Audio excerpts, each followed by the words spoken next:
Isang mainit na namang usapin at pinakabagong balita mula sa iba't ibang sulok ng bansa. Sa ating programa, ating kikilatisin ang makabuluhang kaganapan sa ating gobyerno, lalo na sa politika. Tayo ay magbibigay linaw at magbibigay kaalaman sa mga mahahalagang isyu na dapat nating malaman at pagtuunan ng pansin. Ito ay magbibigay linaw sa ating mga kaisipan upang maging wais sa pagboto sa mga susunod pang mga eleksyon.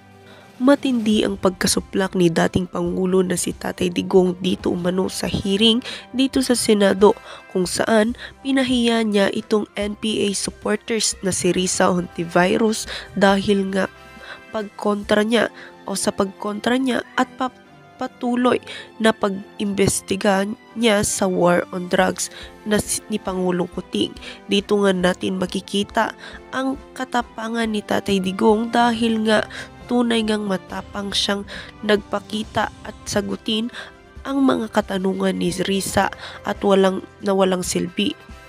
Dito nga natin makikita din na ang dami rin palang suporta dito kay Tatay Digong na mga senado o senador dahil nga alam nila ang administrasyon ni FPRRD ang pinakamaayos at maaasahan na administrasyon sa buong administrasyon na namuno sa ating bansa.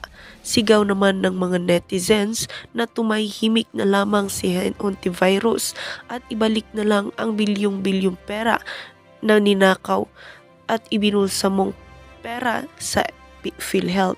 Dahil nga sa pangyayaring ito, hindi napigilan ng mga netizen na maglabas ng kanilang saloobin sa isyong ito. Ayon nga sa mga netizens, kung ikukulong si Duterte, isa ako sa mag-aaklas para sa kanya.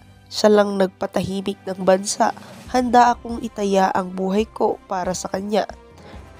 Sa time lang ni Tatay Digong tumino ang angkol kong matagal nang lulong. Salamat po tatay dahil naayos ang buhay niya at ng kanyang buong pamilya. Mabuhay ka Tatay Digong. Kahit nasa trabaho ako, nakatutok talaga ako sa hearing na to.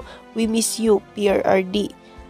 Sana ikaw na lang ang forever president ng bansa. Sobrang pasasalamat ko sa iyo FPRRD dahil panatag ang loob ko bilang OFW sa panahon ng estudyante mga anak ko kasi mga lalaki pa naman. Sana bigyan ka pa ng Diyos na mahabang buhay. You're an uncomparable president. God bless po. Syempre hindi ako papayag na saluhin niya lahat ng imperfections and shortcomings.